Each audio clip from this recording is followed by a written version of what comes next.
ఒక చిన్న వాక్యం చదువుకుందాము. ఆదికాండము 11:27. తెరకు అబ్రహామును, నాహోరును, హారానును కనెను. హారాను లోతును కనెను. చిన్న ప్రార్థన చేసుకున్నామమ్మా. తండ్రి, మీ పాదాలకు వందనాలు. గొప్ప దేవుడు నా నాయన, సర్వశక్తిమంతుడు, సర్వాధికారి నీవు నా నాయన. అయ్యా, మా కంటి చూపులు, మా నోటి మాటలు, మా నడక, మా పడక, మా ప్రవర్తన సమస్తమును నీకు మరుగైంది కాదు తండ్రి. నీలో మేము నిలిచించడానికి, నిన్ను కలిగి మేము జీవించడానికి, నిన్ను పోలి మేము ఉండటానికి కృప చూపండి తండ్రి. విస్తారమైన మాటల్లో దోషం ఉండదు అయ్యా. మరి విస్తారమైన మాటలు మాట్లాడుకునక కొంచెం మాటలు శ్రేష్టమైన మాటలు అయ్యా. మా హృదయాలకు కావలసిన మాటలు, మా బ్రతుకు కావలసిన మాటలు, మా జీవితాలు నా ప్రభ ఏ విధంగా సరి చేసుకోవలను, ఏ విధంగా నడవలను అనే నీతిని నా ప్రభ మేము బోధించుకొనొచ్చు, ఒకరినొకరు హెచ్చరించుకొనొచ్చు, ముందుకెళ్ళిన మార్గము చూపమని మహిమాగంత ప్రభను మీరు ఆరోపించుకుంటారని మా ప్రభును, మా రక్షకుడును, మీ కుమారుడైన క్రీస్తు యేసు నామమున మిక్కిలి వినయంతో బ్రతిమలాడి వేడుకొచ్చిన పరలోకపు తండ్రి, ఆమేన్. ఎందుకంటేనమ్మా ఈ వాక్యాన్ని ఎందుకు తీసుకున్నానంటే, మనం చాలా మందిని తప్పిపోతున్నాం. తప్పిపోయే గుంపులో మనం ఉండొద్దని నా ఆశ. ఇప్పుడు ఈ తెరకు అబ్రహామును, నాహోరును, ఈ తెరహ నాయన అబ్రహాంని, నాహోర్ని, హారాన్ని ముగ్గురికి అన్నాడు. హారాను ఏం చేశాడంటే లోతులకు అన్నాడు. అంటే మనం కూడా మన పిల్లలు పిల్లల 7 తరాలు చూస్తే ఎంతో ధన్యత. అందుకే నీకు ఎన్ని సంవత్సరాలు, నీకు ఎంతమంది పిల్లలు అని అడుగుతారు. అంటే నాకు ఇంతమంది పిల్లలు, నాకు ఇన్ని సంవత్సరాలు చెప్తున్నప్పుడు ఆ కుటుంబము ఎంతగా విస్తరిస్తుందో, విస్తరించిన కొలది మనం ఏం చేయాలంటే దేవుని ప్రార్థించాలి. కానీ విస్తరించిన కొలది, లేక దేవుడు మనకి చేసిన మేళ్ళ కొలది మనం ఏం చేస్తున్నామంటే దేవుణ్ణి ఏం డిగ్రీ చేస్తున్నాము, మనల్ని మనమే గుర్తించుకుంటున్నాము. కొద్దిగా మనం చక్కటి పాట పడితే చాలు, లేక చక్కటి వాక్యం చెప్తే చాలు, చక్కటి ప్రార్థన చేస్తే చాలు, మా అంత తోపలేదు, మేము చాలా ఇది, మేము మాకు అసలు టైమే ఉండదు. వాళ్ళ ప్రసంగాలు ఎక్కడ చేస్తారు కూడా తెలియదు, కానీ అలా మాట్లాడే రోజులు మనం ఉంటున్నాము. ఎందుకంటే నేను ఒక సేవకురాలుగా, మరి నాతో పాటు సేవకులకు కొన్ని విషయాలు తెలుసు. అయితే ఈ కొంచెం దానికి మనం ఉప్పొంగిపోవటం వల్ల నో ప్రయోజనం, నో యూజ్. కానీ ప్రభువు నందు మన నమ్మకముగా ఉండి ప్రభువులో ముందుకెళ్తే బాగుంటది. ఇప్పుడు అబ్రహాము, నాహోరు, హారాను ముగ్గురు కూడా అన్నదమ్ములు. ఈ ఇద్దరిలో పిల్లలు ఉన్నట్టు ఎవరికి లేదు, కానీ హారాను మాత్రం కొడుకున్నాడు. అతని పేరు లోతు అని మాత్రం ఉంది. లోతు తెరహుకు మనవడు, హారానుకు కుమారుడు, అనగా అబ్రహాము సహోదరునికి కుమారుడు. అంటే అబ్రహాంకి ఏమవుతాడు, కొడుకు అవుతాడు. దేవుడు అబ్రహాముని పిలిచి ఏమన్నాడు, నీ దేశమును, నీ జనమును విడిచి నన్ను వెంబడించమన్నప్పుడు అబ్రహాం ఏం చేశాడు, ఆ పిలుపునకు లోబడి, ఆ లోబడిన అబ్రహాము దేవుడితో పాటు మరి విశ్వాస ప్రయాణాన్ని సాగించడానికి ఇష్టపడి అతన్ని వెంబడించాడు.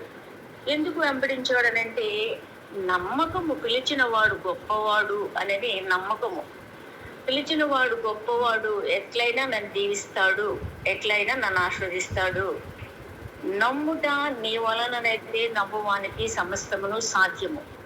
సో నమ్మినాడు అబ్రహాము. నమ్మి తనకున్న దానిని అంతా విడిచి ఏం చేశాడంటే దేవునితో ప్రయాణం సాగించడానికి ఇష్టపడి దేవుడితో పాటు నడిచాడు. అయితే ఇక్కడ ఒక ఇది ఉన్నది.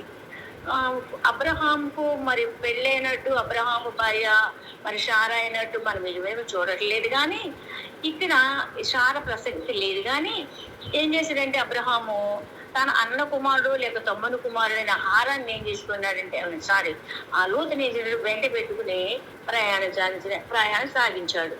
ఈ ప్రయాణం సాగిస్తున్న సమయంలో మరి అబ్రహాం ఏం చేశాడు, ఒక బలిపీఠాన్ని కట్టి ఏం చేశాడు, చక్కగా ప్రార్థన చేశాడు. ప్రార్థన చేస్తుంటే తన బాబాయ్ పెదనాయన ప్రార్థన చేసిన సమయంలో మరి లోతు కూడా ఏం చేశాడు, ఇష్టపడి ప్రార్థన చేశాడు. ఎందుకంటే ఒకరిని నీడలో మనం ఉంటున్నాము. ఇప్పుడు మనము పెళ్ళిళ్ళైన వాళ్ళము ఉన్నాము. పెళ్ళిళ్ళైన వాళ్ళు మన యజమానైనా మన భర్తలు మన యజమానులు మనం లోబడి ఉంటాము.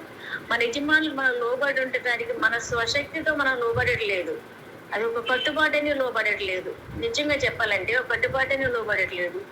ఎందుకంటే మనకు సగ భాగమైన యజమానుడితో అది కష్టమైనా, నష్టమైనా, ఇరుకైనా, ఇబ్బంది అయినా, శోధన అయినా, బాధ అయినా, శ్రమ అయినా, నిందైనా, సంతోషమైన, దుఃఖమైన అతనితో మన సంసారాన్ని సాగిస్తున్నాము. కాబట్టి ఇష్టపడి కడవరు గాయంతో సహవాసం చేయవారుగా మనము ఉంటున్నాము, స్త్రీలమైన మనము. ఆ పురుషుడు కూడా అదే విధంగా అనుకోవాలి. అయితే ఇప్పుడు మనం స్త్రీలంలో కూడుకున్నాం కాబట్టి ఇలా చెప్పవలసి వస్తుంది. లోతును వెంట పెట్టుకుని వెళ్ళిన ఈ యొక్క అబ్రహాము అన్ని విషయాల్లో కూడా చక్కగా ఉన్నాడు. అబ్రహాం ఎక్కడ పయనిస్తే అక్కడ పయనించాడు, ఎక్కడ ఆగిపోతే అక్కడ ఆగాడు. నువ్వు ఎందుకు అది పెదనాన్న లేకపోతే బాబాయ్ అంకులని కానీ లేకపోతే పెద్ద బిడ్డ అనేది కానీ అతను అక్కడ అడగలేదు. అలా ఎక్కడ ఈయన ఉన్నాడో, ఎక్కడ కూర్చున్నాడో అక్కడ కూర్చున్నాడు లోతు. ఎక్కడ నడిచాడు అక్కడ నడిచాడు. ఏ విధంగా అతను భోజనం చేస్తాడు, ఇద్దరు ఆ విధంగా భోజనం చేశాడు. చక్కగా మంచిగా ఇష్టపడి దేవునితోటి ఇద్దరు కూడా నడిచాడు.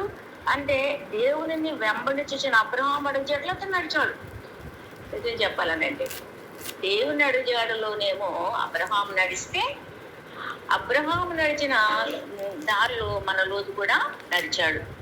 అందుకే అబ్రహాము ఆశ్రదించిన దేవుడు ఎవరిని ఆశ్రదించాడు? లోతును కూడా ఆశ్రదించాడు. అబ్రహాం ఆస్తిపాసులు పెరిగినట్లు లోతు ఆస్తిపాసులు కూడా పెరిగాయి. ఒంటరిగా వచ్చిన లోతు కుటుంబీకుడయ్యాడు. అలా పెదనాంత బాబాయ్తో కలిసి వచ్చిన లోతు చక్కగా కుటుంబీకుడయ్యాడు. ఆస్తిపాస్తులు ఒత్తిల్లాడు. అయితే ఒత్తిల్లినప్పటికీ ఇక్కడికి వచ్చిందన్నమాట తిక్క. మనం కూడా అంతే. కొంచెం బాగా వాక్యం చెబుతావు అని అంటే ఇక నాకు పగ్గలే ఉండవు. నువ్వు బాగా పాట పాడుతూ ఉంటే నాకు పగ్గలే ఉండవు.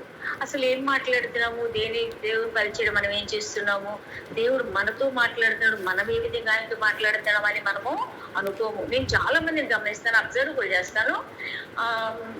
సేవకులైన నాతో పాటు సేవ చేస్తున్న మరి నా ప్రియ సిస్టర్ మరి ఉన్నారు ఇప్పుడు లైన్లో. మరి ఆమె లండన్ నుంచి కూడా వాక్యాన్ని వింటున్నారు. ఎందుకు చెబుతానంటే మనం కొంచెం దానికి పొంగిపోతాం. అయితే నేను అదే బాధపడతా. ఏంటి మనం ఏ పార్టీ వాళ్ళము? ఇప్పుడు ఈ జూమెల్ చూసుకోండి అమ్మా. ఇస్తే ఏమనుకోకు దయచేసి. ఈ జూమెల్ చూసుకోండి. ఎవరైనా వాక్యాలు చెబుతుందంటే చాలా మంది బొలవమంట జాయిన్ అవుతున్నారు. కొంతమంది వాక్యం చెప్పడం ఎక్కువ మంది జాయిన్ కావట్లేదు. అవి కొన్ని మా హృదయానికి చూపుమనిపిస్తాయి. ఎందుకు అనిపిస్తాయి అంటే ఏంటి వీళ్ళు యథార్థంగా ఏదైనా పన్నెండు మానుకున్నారా లేకపోతే సో అని అనిపిస్తుంది. అంటే ఆ మనుషుల మనస్తత్వాలు నేను కొంచెం బేరీజ్ వేస్తాను అనమాట. లోతులాగా మనం కూడా కొన్ని విషయాలు ఉంటున్నాము. ఇక్కడ ఏమడిగాడు లోతు? ఆస్తిపాస్తులు పెరిగిన తర్వాత, ఒత్తిళ్ళిన తర్వాత చూడు ఇతను ఏమనుకున్నాడంటే వేరుంటే బాగుంటది, నేను కూడా వేరుంటే బాగుంటది, నాకు కూడా పెళ్ళి అయితే బాగుంటది, నాకు కూడా పిల్లలైతే బాగుంటది అని ఒక చెడ్డ తెల్లబతనే కోరాడు. ఇక్కడ ఒక చక్కటి వ్యవసాయం ఉన్నది. వేరు నిండగోడు వాడు శేషానుసారముగా నడుచువాడు అట్టివాడు లెక్క అయిన జ్ఞానమునకు అట్టివాడు ఏంటేంటి లెస్ అయిన జ్ఞానానికి విరోధి. వేరుండు గోరు వాడు ఏం చేసుకుంటాడు? స్వేచ్ఛ కోరుకుంటాడు. ఇప్పుడు బాబాయ్తో ఉన్నాడు. బాబాయ్ దేవుని అడుగుజాడలు నడిచాడు. దేవుడు అబ్రహాం నడిపించాడు. బాబాయ్ నడిపిన సమయంలో ఇతను కూడా ఏం చేసే రోజు కూడా తన బాబాయ్ అడుగుజాడలో చక్కగా నడుస్తూ మంచిగా వచ్చాడు. చక్కగా ఒత్తిలుతున్నాడు.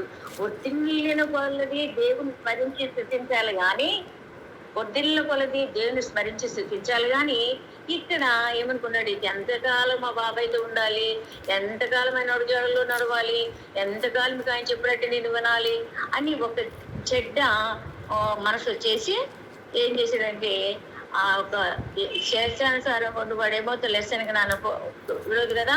అసామెత 18:1 అన్నట్టు ఏం చేశాడంటే లోతు కనులెత్తి యోర్దాను ప్రాంతం అంతటిని చూచి అందంగా కనపడి ఆ ప్రాంతాన్ని ఏర్పరచుకొని అబ్రహాము నుంచి వేరైపోయాడు. చూడు ఎంత ఇదో. ఏం చేసాడు? చక్కగా ఉన్నాడు. అతనితో ఉన్నాడు. అతను వండింది తిన్నాడు. ఆ పని వాళ్ళు ఏది పెడితే చక్కగా తిన్నాడు. తండ్రి ఏది తింటే అది తింటున్నాడు. ఇక్కడ పడుకుంటే అక్కడ పడుకుంటున్నాడు. చక్కగా ఏ పని చెప్పంటే ఆ పని చేస్తున్నాడు. తండ్రి పని చేస్తున్నాడో ఇతను కూడా అలాంటి పని చేస్తూనే ఉన్నాడు. కానీ కొంతకాలానికి తిక్క ఏమైందంటే ముదిరిపోయి ఏమైంది? నేను కూడా వేరుంటే బాగుంటది. మా బాబాయ్ కింద నేను ఎందుకు ఉండాలి? ఆయన అడుజాడు నేను ఎందుకు నడవాలి? నేను కూడా వేరుంటే నా దగ్గర కూడా కొంతమంది ఉంటారు కదా అని ఒక చెడ్డ ఆలోచన, చెడ్డ తలంపు వచ్చి ఇతను ఏం చేశాడంటే వేరయ్యాడు. ఇప్పుడు ఈ లోకంలో కూడా అనేకలు ఏం చేస్తున్నారంటే స్థిరపడిన తర్వాత కాస్త రూపాయి సంపాదించిన తర్వాత వేరు పడటానికి ఇష్టానుసారంగా నడుచుకోవటానికి మనుషుడు ఆశిస్తున్నాడు. దేవుడిచ్చిన ఆశీర్వాదము, స్థలాలను లేకపోతే ఇంకా ఏమన్నా ఆస్తిపాస్తులను, అధికారాన్ని సంపాదించి ఎట్లా సంపాదించాలి ఆస్తిపాస్తులు, ఎలా ఎవరిని కొట్టి ఏ విధంగా అడ్డదారుల్లో ఈ ఆస్తిపాస్తులు సంపాదించాలని ఆతృత పడి సంపాదిస్తున్నారు. కానీ ఎంత సంపాదించినా నమ్మ భూమి మీద విడిచిపెట్టాలని తెలియకేం బాగు తెలుసు. బట్ వాళ్ళు ఏంటంటే వాళ్ళ ఆలోచన ఇకంతే. సో మేము ఈ విధంగా ఉండాలి అన్న పేడ తలుపులు ఉంటాయి. ఎప్పుడైతే సంపాదించాలని ఈ లోతులోకి ఆశ వచ్చిందో సంపాదించడానికి బయటపడ్డాడు. అయితే మనము జీవితంలో ఏం కోరుకుంటాము? సొంతగా ఒక వ్యాపారాలు చేసుకోవాలని చెప్పు, సొంతగా ఒక ఇల్లు కట్టుకోవాలని చెప్పు, సొంతగా పొలాలు కొనుక్కోవాలని చెప్పు, సొంతగా స్థలాలు కొనుక్కోవాలని చెప్పు, ఎంతో ఆశ. అయితే ఇతను కూడా ఏవో కళలు కనుక్కుని ఏం చేశాడు? ఆశతోనే వెళ్ళి లోతు ఏం చేశాడు? సొదొమ దగ్గర ఒక గుడారాన్ని వేసుకుని ఈ సొదొమ ప్రస్తుతానికి ఇది ఏంటంటే ఇరాన్ దేశం అంటే పిలువబడుతుంది. ఇది ఇరాన్ దేశం అన్నమాట. సొదొమ అన్నది ఇరాన్. ఇప్పుడు చూడటాలు కొంచెం జరుగుతుంది కదా. అయితే ఇక్కడికి వెళ్ళి ఆ ఊరి పెద్దల్లో జాయిన్ అయ్యి వారితో ఒకటిగా ఉండి ఆ ఊరి పెద్దలు కూర్చొని చోటుకి ఇతను కూర్చున్నాడు. ఆ ఊరి పెద్దలు ఏ విధంగా తండ్రి విడిచిపెట్టాడు. వ్యర్థమైన వాటికి ఇక సహవాసాన్ని ప్రాకులాడుతున్నాడు. సో వచ్చాడు, ఊరి పెద్దలతో కూర్చున్నాడు, వాళ్ళకిలాగా ఒకటిగా మారాడు. వాళ్ళు ఏది మాట్లాడితే అతీతం చేసిన జ్ఞానాన్ని ఉపయోగించి కొంచెం పంచాయతీ చూస్తూ ఉన్నాడు. అంటే బలత్కారంతో నిండిన ఆ యొక్క సొదొమ గొమొర్రా పట్టణాలు బలత్కారంతో నిండినవి అన్నమాట. అంత పాపం అక్కడ, అంత పాపం ఉంది. ఆ పాపాన్ని ఎంచుకున్నాడు కానీ పరిశుద్ధతను ఎంచుకోలేదు. పరిశుద్ధుడైన నా పెదనాన్న, నా బాబాయ్ ఉన్నాడే, నేను అతనితో ఉండాలని ఎన్నుకోకుండా ఒంటరితనాన్ని కోరుకుని లోతు ఏం చేశాడంటే వెళ్ళిపోయి ఇక్కడ సొదొమకు వచ్చాడు. సో వచ్చినోడు ఏమన్నా మంచిగా బ్రతికాడా? సంపాదించుకున్నాడు, పర్వాలా సంపాదించుకుని ఉంచుకున్నాడా? అందుకే దేవుని వాక్యం ఏమన్నదమ్మా?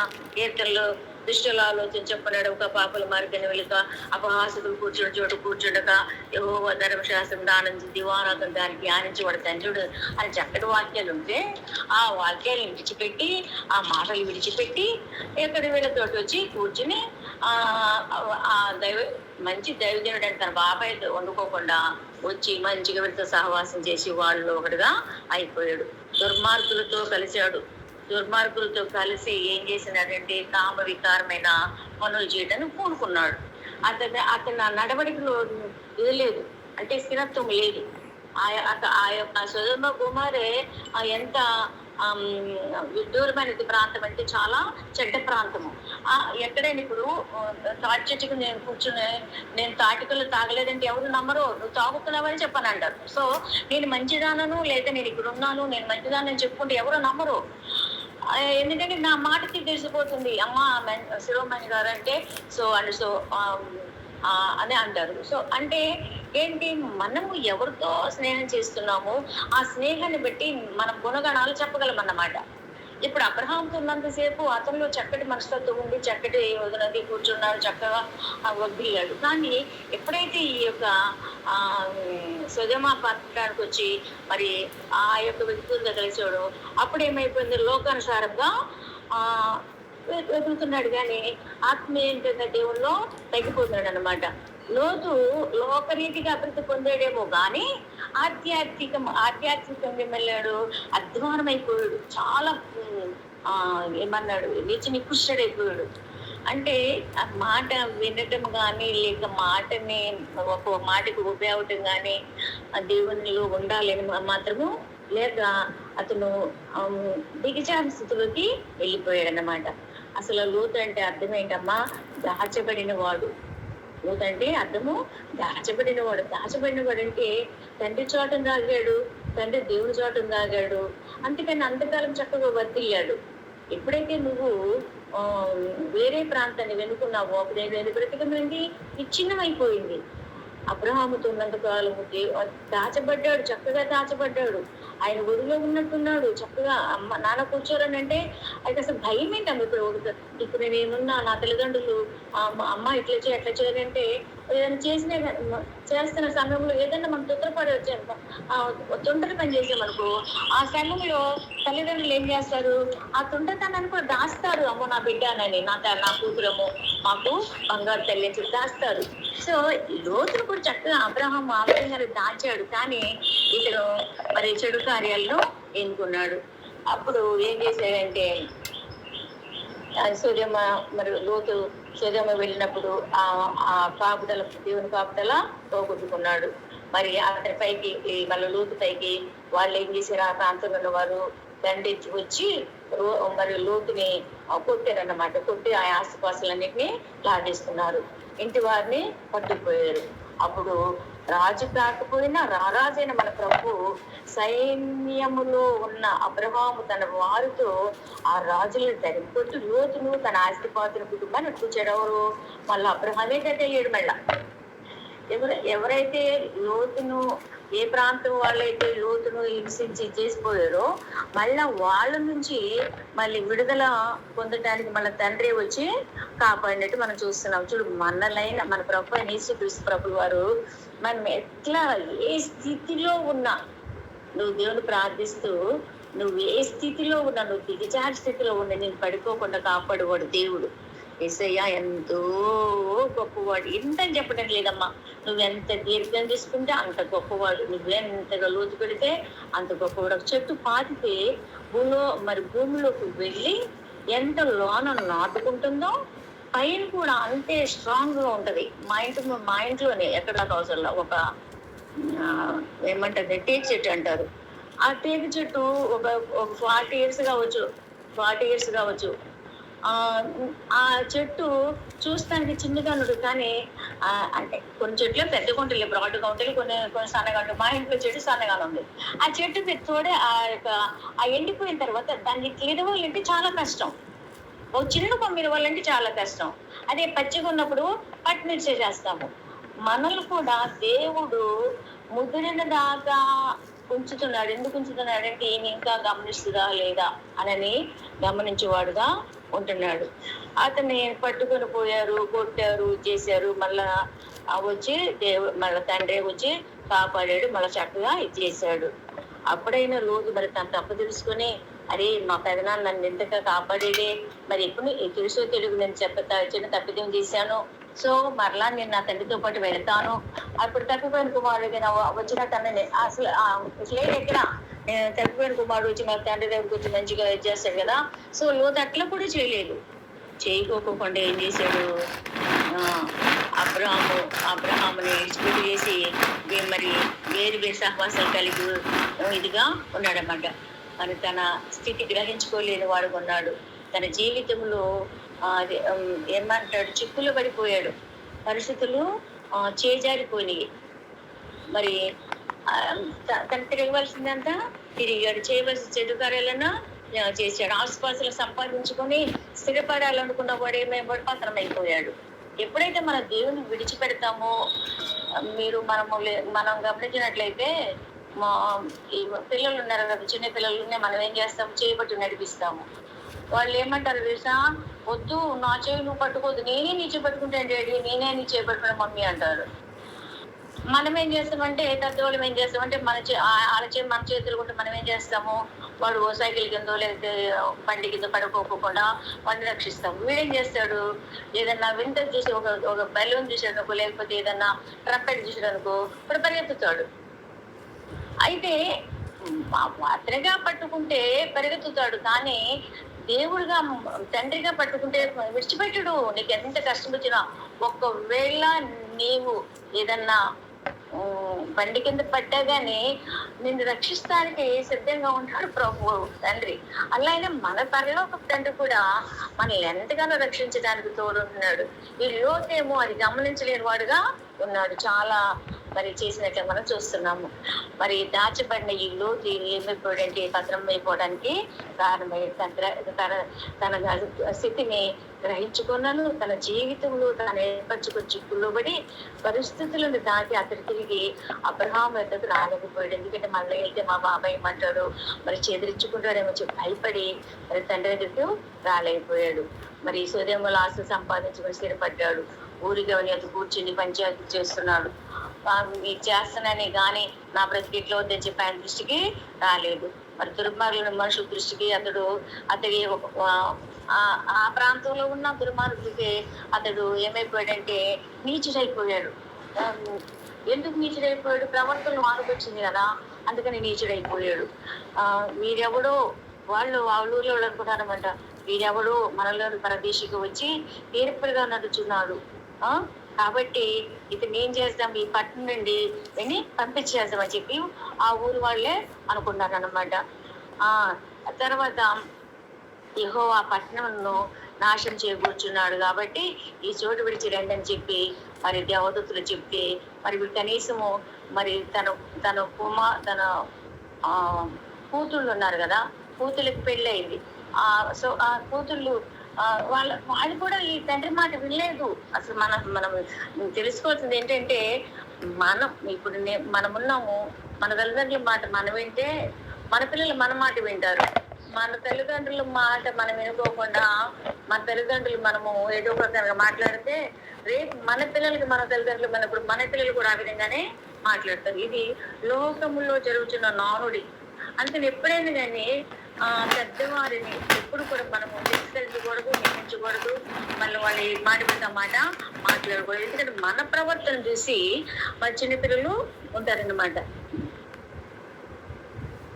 మన ప్రవర్తన చెప్పిన చిన్నపిల్లలు ఉంటారు. కాబట్టి మనం కూడా మంచిగా ఉండే లోతులాగా మనము ఉండకూడదు.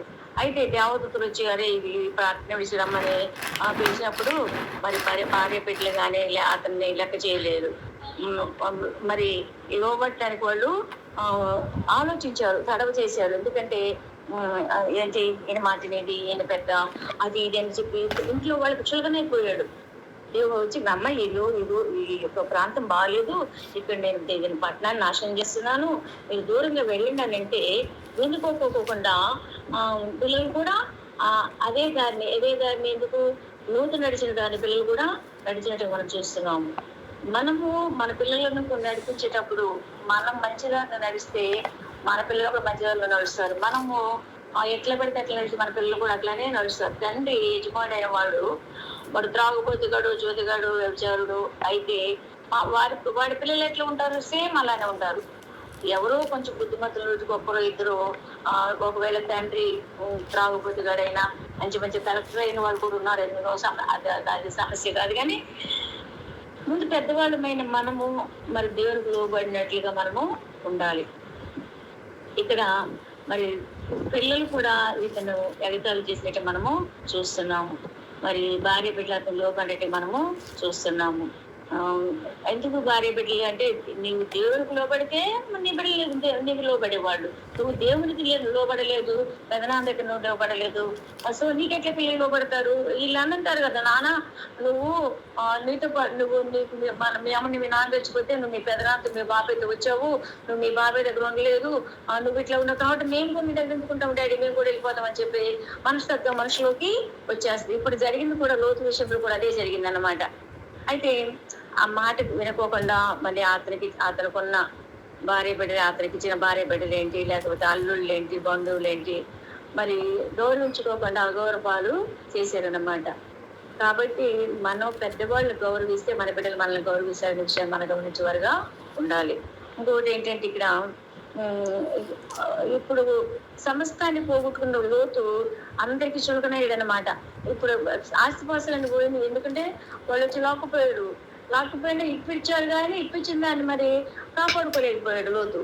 ఇక అప్పుడు అందరికి చులకనైపోయాడు.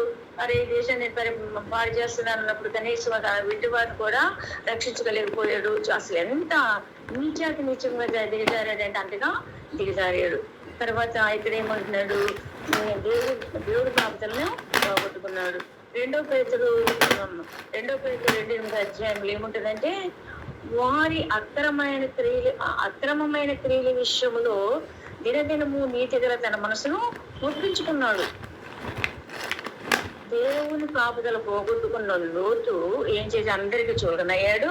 వారి మధ్య కాపురముండి తాను చూచిన వాటిని విన్న వాటిని బట్టి అక్రమైన క్రియల విషయంలో దినదినము నీతి గల తన మనసును నొప్పించుకున్నాడు. అసలు చూడు, మనము నీతిగా ఉండాల్సిన మనసు, మనమే పని చేసినప్పుడు అది ఇలా చేసేమే ఇలా చేయకుంటే ఉంటే బాగుండు అని ఒక్కోసారి మనం కూడా హృదయంలో నొచ్చుకుంటాము.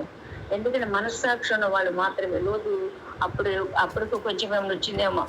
అయినను లోతును ప్రేమించిన దేవుడు ఏం చేశాడంటే, అబ్రహాం విజ్ఞాపన విని, అయ్యా దేవా ఒక్కసారి జ్ఞాపం చేసుకో, తల్లిదండ్రులు లేని లోతు నాతో పాటు వచ్చాడు, తల్లిదండ్రులు లేని లోతు నన్ను వెంబడించాడు, తల్లిదండ్రులు లేని లోతు అన్న అడుగుజాడులో నడిచాడు. దేవా తెలుగు ఎవరి కారులో త్రోవ తప్పాడు, నువ్వు జ్ఞాపకం చేసుకొని చెప్పి మన అబ్రహాం ఎంతగా ప్రార్థన చేశాడు, ఎంతగా దేవుని స్థితించాడు, ఎంతగా దేవుని ఎదురు కన్నీళ్ళు కార్చాడు, ఎంతగా దేవుని అడిగాడు. దానిని బట్టి దేవుడు ఏం చేశాడంటే, మరి అబ్రహాముని కొంచెం ఆ లోతుని ప్రేమించిన దేవుడు ఏం చేశాడంటే, అబ్రహాం ప్రేమించిన దేవుడు లోతునికి కొంచెము విడుదల కలుగజేశాడు అనమాట. కలుగజేసి ఏం చేశాడు, అయినా లోతుని ప్రేమించే దేవుడు అబ్రహాముని విజ్ఞాపనను విని అతన్ని తప్పించడానికి ఎంతో ప్రయత్నించాడు. అయితే వారేంటంటే తడవ చేస్తున్నారు. ఎందుకు ఇంట్లో నుంచి బయటకు వెళ్ళండ్రా, ఈ దేశాన్ని నేను నాశనం చేస్తానన్నప్పుడు ఇంకా తడవ చేస్తున్నారు. అవి దొరుకుతున్నారు, అక్కడ బంగారం ఉంది, ఇక్కడ బంగారం, ఆ విలువలు ఉంది, ఈ విలువలు ఇది ఉంది, అక్కడ గొర్రెలు ఇక్కడ మేకలు ఉన్నాయని చెప్పి పిచ్చి ఆలోచనతో ఉన్నారు. కానీ మరి అయ్యో నన్ను మరి దేవుడు ఇక్కడి నుంచి వెళ్ళిపోమంటున్నాడే, వెళ్ళిపోదాం పదిదాడి అని అంటబడిన పిల్లలు ఎవరు కూడా అక్కడ ఉన్నట్టు మనకు కనపడలేదు. అయితే ఎందుకొక తిరిగి చూడకూడవరే, పారిపోండ్రా, ఈ పర్వతాన్ని నుంచి మీరు పారిపోండ్రి, ఇక్కడ ఉండండి అని చెప్పి అన్నప్పుడు మరి ఏమి కూడా వారి చేతుల్లో ఏమి లేకపోకుండా పరిగెత్తారు. కానీ మరి వారు రక్షించుకోలేక పోయారు. చూడు, కష్టమైన ప్రయాణాలు చేస్తూ ఈ యొక్క లోతు ఏం చేసినంటే, ఇక కష్టమైన ప్రయాణాలు ఎక్కడికి వెళ్ళాలో నాకు అర్థం కాదు. అదే చక్కగా ఇప్పుడు ఉండగా ఈజీగా ఉంది ఇక్కడ అంటూ కాదు, నేను అదిగో అక్కడ ఉంది కదా అక్కడికి వెళతానని చెప్పి అన్నాడు. కానీ ఆ పచ్చిందాలు ప్రయాణం అవుతాను అన్నాడు. కానీ అసలు నేను ఈ మాట వింటానన్న మాట ఎక్కడ కూడా మనం చూడట్లేక ఉన్నాము. లోతును ప్రేమించిన అబ్రహాము దేవుని ఎదుట మోకాళ్ళు ఉంటున్నాడు, తండ్రి నా బిడ్డని కనికరించి కాపాడనంటే. మరి లోతు పిల్లల గురించి మరి లోతు ప్రార్థించిన మనం ఎక్కడ చూడట్లేదు. తర్వాత మీరు వెనక తిరుగుకోండి, ఆ పర్వతం ఎక్కి వెళ్ళండి రానంటే అబ్రహాముతో నడిచినప్పుడు కష్టమైన ప్రయాణాలు చేసిన ఈ లోతు మరి ఇప్పుడు కనీసం సుఖమైన ప్రయాణం కూడా చేయలేకపోతుంది. ఎందుకంటే వాడు ఈ లోతు సుఖానికి బానిసయ్యాడు, సుఖాన్నే అనుభవించాడు. మంచిగా ఆ యొక్క వరండాలో కూర్చునేవాడు, లేకపోతే ఆ గమనంలో కూర్చునేవాడు, వచ్చేపోయి వాళ్ళకి తిరిగి తీస్తూ ఉండేవాడు. కానీ ఇప్పుడు కొంచెం దూరం నడవాలంటే ఏమైపోతున్నాడంటే మరి కష్టమైన అని అతనికి అనిపిస్తుంది అనమాట. సో మన బ్రతికిలో కూడా దేవుడు మనకి ఇచ్చినప్పుడు ఇక ఇది చాలులే, దీనితో మనం తిందాము, త్రాగుదాము, సిగిద్దాం అనుకుంటున్నాం కానీ అయ్యో దేవుడు నాకు ఇది ఇచ్చాడు, దీనిని బట్టి మరి ఒక పని చేసుకుందాము, దీన్ని ఆధారంగా చేసుకుని అండం చూసి కొండపాకం అని ఒక సామెత ఉంటుంది. మాకు ఒక ఎవరైనా చేయనిస్తే దాన్ని చూసి మనం పెట్టాలనుకోవాలి. కానీ ఎవరైనా చేయనిస్తే వాడిని పీతలు ఉంటాయి కదమ్మా, మనం పీతలు చూస్తాం కదా, మనం కూరలు కూడా వండుకుంటాం దాన్ని. ఈ పీతలు ఏం చేస్తుంది తెలుసా, ఒక పీత పైకి ఎక్కాలని చక్క ప్రయత్నం చేస్తుంది, ఇంకో పీత ఏం చేస్తుంది తెలుసా, ఆ కొండంత పీత కిందకి లాగుతుంది. అట్లని ఇక్కడ ఏమవుతుందంటే, అబ్రహాము నువ్వు పైకెత్తరా నాన్న, నువ్వు ఎదురా బాబు చక్కగా ఉండరా అని దేవుని ఎదుటాము చక్కగా ప్రార్థన చేస్తూ అతని గురించి ప్రార్థన చేస్తుంటే, ఇది ఏం చేస్తున్నాడు, నాకు అదేమి ఇష్టం లేదు, నాకు ఈ పచ్చని తోటలే నాకు ఇష్టము, ఈ పచ్చని కూరలే నాకు ఇష్టము, ఈ పైన పటాకులు అంటారని చూసి అదే కోరుకున్నాడు. కానీ నీతిని మరి న్యాయాన్ని లేక మంచిదానిని పుష్టికరమైనదాన్ని ఎన్నుకోలేక ఉన్నాడన్నమాట. అట్లనే తన కుటుంబం కూడా పతనం అనేది మనం చూస్తున్నాము. దాచబడిన ఈ లోతు ఏమైపోయాడు, పతనానికి నాందైపోయాడు. ఎప్పుడైనా మనము ఆ మనకేదైనా ఇచ్చినప్పుడు దాన్ని కాపాడుకోవడం ఆ చాలా మంచిది. అది కష్టమైన ఇష్టంగా పెట్టుకోవాలి. కొంతమంది ఇష్టపడి మనకి ఇచ్చినప్పుడు మనం కూడా దాన్ని ఇష్టంగా దాచుకోవాలి. కానీ ఇది నా మాకు ఇచ్చింది అన్నట్టు ఉండకూడదు. కొంచెం ఇస్తే చాలు దేవా అనే అంత చక్కటి మనస్తత్వం ఉండాలి. కానీ ఆ మనస్తత్వం మనుషులు కనిపించట్లా. లోతులైన మనస్తత్వాలు చాలా మందికి ఉన్నాయి. అందుకే ఈ సబ్జెక్ట్ చాలా మందిని ఇవాళ రేపు అసలు ఒకప్పుడు వింటున్నా మీకు అందరికి ప్రాపర్టీ తెలియపరుస్తున్నాను. కొన్ని రోజుల్లో దీపాలు నూనె పోసి ఆ బుడ్డులు ముందు పెట్టుకుని చదువుకునేవాడు. ఇంటర్మీడియట్ చదువుతున్న రోజుల్లో నాకు అదే అనిపిస్తుంది. ఇప్పుడు ఎక్కడ చిన్న కరెంటు, ఎక్కడ చిన్న మెరుపుడి లైట్స్, అదే చక్క చదువుకుంటారు చక్కగా అంటారంటే పిల్లలు ఏం చేస్తున్నారు, ఎక్కడైతే మెరుపు లైట్స్ ఉంటున్నాయో అక్కడ వెళ్ళి లేమని డ్రింక్ చేసి మళ్ళీ చిందులేస్తున్నారు, తాగుతున్నారు, రంగనాలు క్లబ్బులు అంటున్నారు, పప్పులు అంటున్నారు, డ్రింక్ అంటున్నారు, బొంగ ఇవన్నీ పిచ్చి పనులు చేస్తున్నారు. మరి ఆ రోజుల్లో చదువుకోవడానికి ఎంత ప్రయత్నం చేసినా దీపాల కింద కూర్చుని ఇంత పెద్ద కళ్ళు చేసుకుని దాన్ని చదువుకునే వాళ్ళు. ఇవాళ రేపు చదవమంటే కూడా పిల్లలకి కష్టమైపోతుంది. మంచిని కోరుకోవట్లేదు, కానీ సుఖాన్ని బాగా అనుభవించడానికి మనుషులు ఇష్టపడుతున్నారు. అప్పుడు పర్వతాలు ఎక్కాడు, మెట్లు ఎక్కాడు, బొట్లు ఎక్కాడు, గొర్రెలు కాచాడు, పాప అయితే ఉన్నాడు, ఏ పని చేయమంటే ఆ పని చేశాడు. కానీ ఒరే బోరా సొదమ్మాలు మీరు అది చేస్తున్నాను అదే దాక్కోరానంటే, అమ్మో నేను అంత ఎత్తు నేను ఎక్కలేను, ఆ పర్వతాలు నేను ఎక్కలేను, నేను ఇక్కడే తాగుతానని అంటాడు. అసలు ఎట్లా ఉందాం మనుషుల మీద ఇది. అందుకని అప్పుడు అయితే సుదేమలో సుకుమార జీవితానికి అలవాటుపడిన లోతు ఏమంటాడు, వేసిన పాపా, అయ్యా దేవా అలా కాదయ్యా, నేను ఆ పర్వతానికి పోలేనయ్యా, ఈ సమీపంలో నీ ఊరికి పోతానయ్యా. పర్వతంపై ప్రభుతో మాట్లాడుకున్న అనుభవం అన్ని పోగొట్టుకున్నాడు. ఊరిలోని జనులతో పాటు ఊరేగాలని ఆశించాడు. అరే కొండెక్కరా కాపాడుకోరా అని అంటే, అమ్మో నేను అసలు నా కాళ్ళు నొప్పి, అమ్మో నాకు నేను చేయలేను, నాకు చేతులు నొప్పి. ఒక పిక్చర్ లో నేను ఎప్పుడైనా మధ్యలో మా హస్బెండ్ పెట్టుకుంటే నేను చూస్తూ ఉంటాను అనమాట. ఒక ఆసామి ఉంటాడు, ఆ ఆసామి ఏం చేసి ఒక 10 మనుషులు పెట్టుకుంటాడు. 10 మనుషులు పెట్టుకుంటే ఇది పక్కన చెంబందుకోవడం కూడా కష్టమే. అయితే ఇతనికి సిగరెట్ తాగలని ఒక స్మోక్ చేయాలని చెప్పి అనిపిస్తుంది. అరే నేను పెట్టి పిలిచి అరే సిగరెట్ ఇవ్వరా అని అంటే వాడు సిగరెట్ చూపించిస్తాడు. మళ్ళీ ఏమంటాడు, ఒరే అగ్గిపెట్టి తీసుకోరా అంటాడు. అగ్గిపెట్టి తీసుకుని దాన్ని ఏం చేస్తాడు, నువ్వు అట్టించాడంటే అంటేస్తాడు. అంటే అన్నంత సుకుమారమే కాదు, బద్ధకము. మనిషికి బలిసిన కొద్ది బద్ధకం వచ్చేస్తుంది. ఒక వేరే వాటిలో చెప్పాలని అంటే, ఎప్పుడైతే లోతు చక్కటి స్థితిని దేవుడు అనుకరి ఇచ్చాడో దానిని విడిచిపెట్టి పిచ్చిదానిని వెనుకున్నాడు. కొండెక్కర నాన్న అది కాపాడుకోరా, నిన్నుకుని కొన్ని భార్య బిడ్డలు కాపాడుకోరని అంటే అను నాకు చెప్పలేను అని అన్నాడు. సో ఏదేమైతేనేమి ఈనాడు కూడా అనేక మంది ఏంటంటే, మంచి పని చేయండిరా, మంచి నడవడిని నడుచుకోండిరా, మంచి స్థితిలో మీరు ఉండండిరా, దేవుడు మిమ్మల్ని ఆస్వాదిస్తారంటే నో మేము అది మాత్రము చేయము, మేము ఇదే చేస్తామని కొంతమంది నేను కూడా అమ్మో మా పిల్లలండి, నేను మళ్ళీ చెప్పడానికి గారభంగా చెప్పడానికి వేరే వాళ్ళ ముందు ఎచ్చుకుపోయే సంబంధం ఉంటుంది కదా. సో ఏం చేస్తారు, మా పిల్లలండి చాలా సుకుమారం అండి, మా పిల్లలు అది చేయలేదండి ఇది చేయలేరండి అని చెప్తారు. అసలు ఏంటి, మనం ఎక్కడి నుంచి వచ్చాము, తల్లిగారి నుంచి వచ్చాము కదా, మరి ఆ తల్లి మనల్ని ఎంత కష్టపడి తను పెద్ద చేస్తుంది. మరి తల్లి చెప్పినట్టు తండ్రి చెప్పినట్టు నడవాలి కదా. మనమే పిల్లలు ఏం చేస్తున్నాము, కప్పేస్తున్నాము. మా పిల్లలు అలా చేయలేరండి, మా పిల్లలు ఇలా చేయలేరునండి అని అంటే నాకు అసలు అట్లా వింటనే చాలా కోపం వస్తుంది. బద్ధకంగా పెంచడం గొప్ప అనుకుంటారు ఏమో, కానీ పిల్లల్ని దానిని కూడా నాకు ఇష్టం ఉండదు. మీకు కూడా అదే చెబుతారు, పిల్లలు ఉన్న మీరు మనం అందరం ఏం చేయాలంటే వాళ్ళకి చక్కని నడవడికి మన ఎక్కువగా ఉండాలి. ఈనాడు కూడా అనేకులు బద్ధకస్తులు అయిపోతారు. మరే తప్పించుకోండి, మంచిగా ఉండండి, మంచి నడవల్లో ఉండండి అంటే అసలు ఈ దినాన్ని యవ్వనస్తులకి అయితే చెప్పనవసరం లేదు.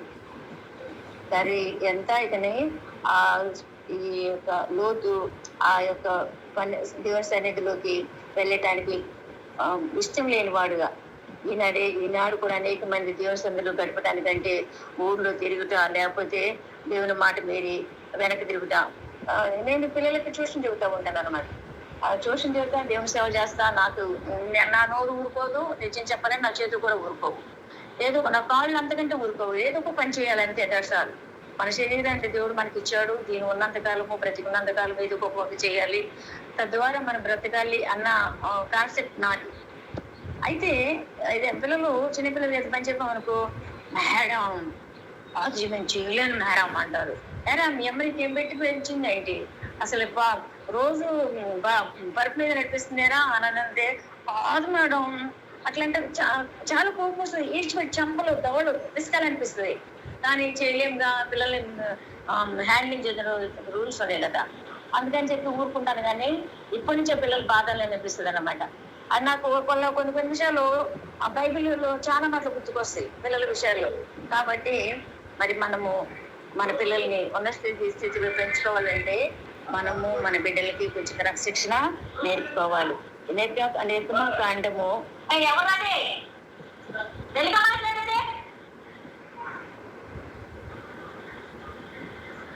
ఈనాడు మరి అనేక మంది విధంగానే ఉన్నారు. లోతు తన ఇద్దరు కుమార్తెలతో మృతులు జీవుడు అంటూ ఏమైపోయి సోయారుకు పారిపోయాడు. తిరిగి సోయారు నుండి పోయి అక్కడ ఒక పర్వతం గుహలో తెలిసింటాడు. అక్కడ కూడా సొదొమ బుద్ధులు అన్ని తన కూతురికి వచ్చినాయి. త్రాగుడు, వ్యభిచారము ఇలాంటివన్నీ తన కూతురికి వచ్చినాయి. అప్రతిష్ట పాలయ్యాడు. వ్యభిచారానికి శరీరాన్ని ఇచ్చేసుకున్నాడు, శబితమైన దాన్ని ఇచ్చేసాడు. అంటే గురింటిలేమో అంటాడు దేవుని మాట ఏముంది, ఇదిగో జాగ్రత్తను దూరంగా పారిపోండి అని ఉంది.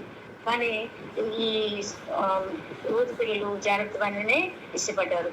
జాగ్రత్త వాడిని వాళ్ళు చేశారు. శబ్దమైనది చేయగరా బాబు, శబ్దమైన దాన్ని చేయగరా బాబు అంటే ఆ శబ్దమైన దాన్నే వాళ్ళు కోరుకున్నారు. అందుకని దేవుడు వాళ్ళకి ప్రసంగంలో ఏమంటాడంటే, ఒక కార్యారంభం కంటే కార్యాంతం శ్రేష్టమైంది కదా. సో మనం ఏదైనా పని చేస్తున్నామనంటే దాన్ని చక్కగా ముగించాలి. అది ఎంత శ్రేష్టంగా ఉండాలంటే అంత శ్రేష్టంగా ఉండాలి. ఇక్కడ లోతు అబ్రహాంతో పాటు వచ్చిన లోతు అబ్రహాం అడుగుజాట్లు నడిచినంత మాత్రము దినదినము ఇంక్రీజ్ అయ్యాడు. మామూలుగా చక్కగా ఇంక్రీజ్ అయ్యాడు. ఎప్పుడైతే దేవుని మాటలు వినుకోకుండా పచ్చనాటికి ఇష్టపడ్డాడు, ఆ పై సోకులకి ఇష్టపడ్డాడు, అప్పుడేమైపోయి పక్కన ఏమైపోయాడు. అక్కడ ఆయనతో పాటు గొర్రెలు కాయాలి, మేము గొర్రెలు కాయాలి, అది జైలు కోళ్ళు పనులు ఉన్నాయి, ఆస్తిపాస్తులు ఉన్నాయి, వాటన్నిటి నేను చేయని చెప్పి ఒక చోట కూర్చుని పిచ్చపడి మాట్లాడుకుంటూ ప్రతి చాలని చెప్పి ఇష్టపడ్డాడు. కానీ తండ్రితో ఉంటే నేను ఒక ఉన్నతమైన స్థితిలో ఉంటాను అనే మనసును పోగొట్టుకున్నాడు. కాబట్టి ఈనాడు చాలా మందిని ప్రసంగి 7:8 ఒక మాట, మన గమ్యం ఏదో అది మనం తెలుసుకోవాలి. చదువుతాం ఒకసారి ప్రసంగి ఈ మాట చేసేస్తానమ్మా. 7:8 ఏమంటున్నాడు, కార్యారంభం కంటే కార్యాంతము మేలు, అహంకారం గలవాని కంటే శాంతము గలవాడు శ్రేష్ఠుడు. ఆత్రత పడి కోపడదు, బుద్ధిహీనులు అంతరేంద్రియములకు కోపము నివాసము సుఖ నివాసం చేయదు. ఏంటంటే బుద్ధిహీనులు అంతరంగం ఏముండదంటమా, సుఖ నివాసం అయ్యేది పిచ్చిదేనికి ఇష్టపడి అదే నేను ఇదే చేస్తా ఉంది, నాకు ఇదే కావాలి అంటాడు. నాకు అట్లాంటివి చాలా కోపం వస్తుంది, చెప్పాలంటే కూడా ఇష్టం కూడా అట్లాంటివి. ఎంతమందికి మనము ఎంతవరకు ఉండాలి అంతవరకు ఉండాలి, కానీ మన సుఖ నివాసాలు తోడుకోకూడదు. కష్టపడాలి, మన చేతలను పని చేస్తూ ముందుకు వెళ్ళాలి, రవీంద్ర మాటలు దూపడాలి, మరి ప్రభుత్వ సహవాసించే వారిగా ఉండాలి. మనం ఎట్లా ఉన్నది, మన జీవితం ఎట్లా ఉన్నది, మన జీవితాన్ని ప్రారంభించాం, మన అంతం ఎట్లా, ఒకవేళ ఇప్పుడు చనిపోతామా, దేవునితో మనం ఉంటామా లేదా. అందుకని మన ప్రతి పరిస్థితిని మనం గమనించుకునే వారిగా ఉండాలి, ముందుకు నడిచే వారిగా మనము ఉండాలి. సో నాకేంటంటే కొంచెం మంచి మాటలు 10 మంది చేతి బాగుంటుందని ఆశ. అది మరి మీరేమని అనుకోండి, కానీ నా దగ్గర మాటలు నేను చెప్పాను. లోతుని పోయి పిల్లలు ఇప్పుడు ఉంటున్నారు, మన పిల్లలు, మన యవనస్తులు, చిన్నపిల్లలు, యవనరాండ్రు లోతు జీవితాన్ని కోరుకుంటున్నారు. కానీ అబ్రహాం జీవితాన్ని ఎవడు కోరుకోవట్లేదు. పిలిచిన దేవుడు గొప్పవాడని నమ్మిన అబ్రహామేమో అనేకులకు తండ్రి అయ్యాడు. మరి ఈ పిల్లోడేమో లోతేమో అది మోయాబీలకు అంటే జాగ్రత్తవానికి తండ్రి అయ్యాడు. చూడొస్తాను, మోయాబీలకు అమోనీలకు తండ్రి అయ్యాడు.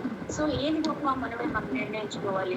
ఆ నిర్ణయంలో ఎలా మార్పు ఉంటుందో ఆ మార్పు ద్వారా మనం ముందుకెళ్ళాలని కాబట్టి మనం చేస్తూ క్రీస్తుని కూడా మనం నడుచుకుంటే అబ్రహాము అడుగుజాడలో మనం నడిస్తే మనము మంచిగా ఉంటాము. లోతుని వెంబడిస్తే పతనం అయిపోతాము. దాచబడిన లోతు ఏమైపోయాడు, పతనం అయిపోయాడు. కాబట్టి మనం మన కళ్ళ దగ్గర దాచబడ్డాము. పెళ్లి వరకు మంచిగా ఉన్నాము. పెళ్లి అయిన తర్వాత భర్త అడుగుజాడలో దాచబడాలి. భర్త అయిన తర్వాత కుమారుని యొక్క అడుగుజాడలో మనం దాచబడాలి. అలా దాస్తూ మనం ఉంటే మన భూమి కొంతకాలము సుఖముగా ఉంటది, సంతోషంగా ఉంటది, మంచిగా మనం ఉంటాం. కాబట్టి మరి ఈ మాటలు విన్న మీకు ప్రభుత్వం మనం చేస్తూ అంత గొప్ప ప్రసంగికురాలు కాను కానీ కొంచెం నీతి మనలో ఉండాలని ఆశపడుతూ ఈ వాక్యాన్ని ముగిస్తున్నాను.